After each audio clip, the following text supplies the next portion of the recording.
Wahoo!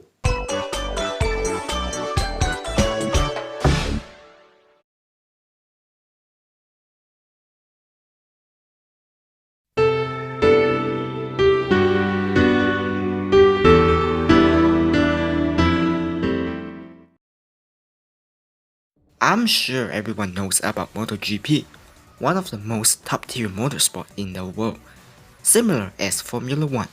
But in MotoGP, one mistake means you will fail. One mistake means you fall way down the grid, or you just get eliminated from the race itself. It's high demanding, and that's what makes it so exciting for many fans to watch.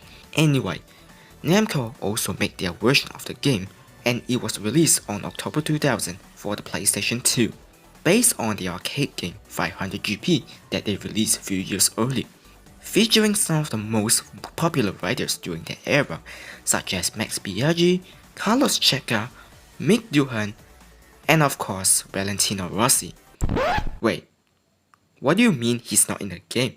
You would think he's popular enough to be included, right? He's not? Well, this game sucks. I'm just kidding. There's arcade mode and also challenge mode, where players have to finish the race under the given time.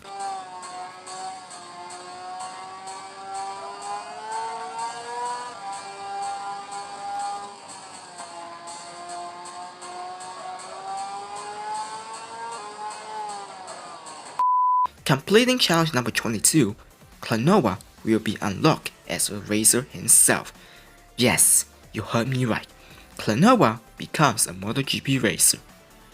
That is just fucking adorable. A cat on a bike in MotoGP? Sign me up. This is what I call perfection. But he looks a little too big for that, don't you think? Someone needs to start a Wahoo racing team. Just look at this, it's so adorable.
R4 Ridge Racer was released in 1999 for the Sony PlayStation, the fourth entry in the console series and probably the best one.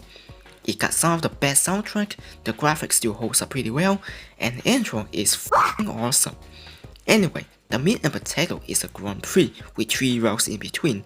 It starts off easy with finishing top 3, but then top 2 and then winning the race. The game itself is pretty short, but with the game having 320 cars, you will be here for a long time, for a good reason. Upon entering the final round, the first track that you notice is Phantomile, the same name for the town that we travel in door to Phantomile, and also Pac-Man and Polka just chilling by the track side because they don't have the ticket to enter the track. Man, Midlife Crisis sure hit hard. There's also a billboard that advertised the game itself, and the track was surrounded by grasses too. which makes it feel like we are in Phantomile. And you know what? I just realized something. Maybe Phantomile was actually a real place that exists in this world. Maybe Klonoa himself was a race driver. Then again, we never see the face of the protagonist, so that could be a possibility. Maybe he crashed in a race and ends up in a coma, and that's when he starts dreaming about traveling other world. His subconscious mind is completely thrown somewhere else that he don't remember, and maybe that's when our adventure begins. That's when we became a kid and lives in a fantasy world where everyone can dream, and we meet Hugh Pao and everyone else. We then embark on a trip to different locations to defeat evil forces, but in the end, it all turns out to be just a fake memory. When it's almost time, we were thrown back into our human body, and we don't know anything in the past. And that's when the player wakes up. Maybe that's the story of Klonoa. The dream traveling cat that simply doesn't exist at all. He is just a normal human being that just wants a good life. He wants to dream about an adventure, but reality pulls him down and he went racing forever.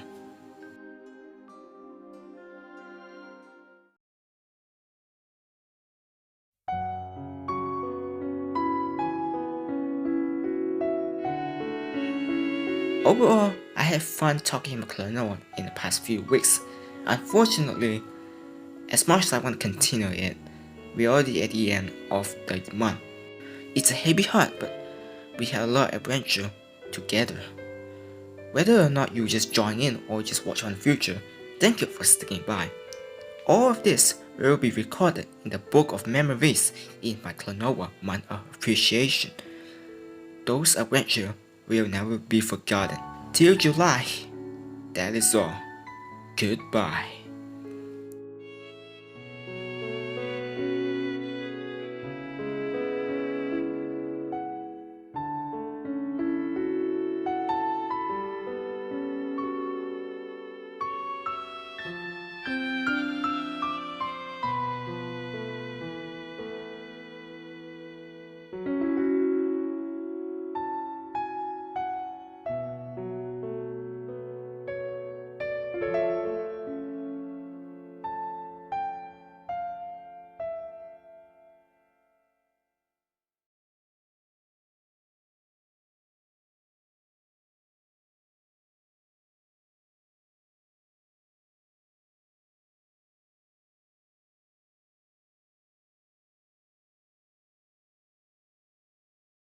If you enjoy what you see, be sure to like, share, and subscribe, and comment below what's your thought on Klonoa. Have you played any of the games?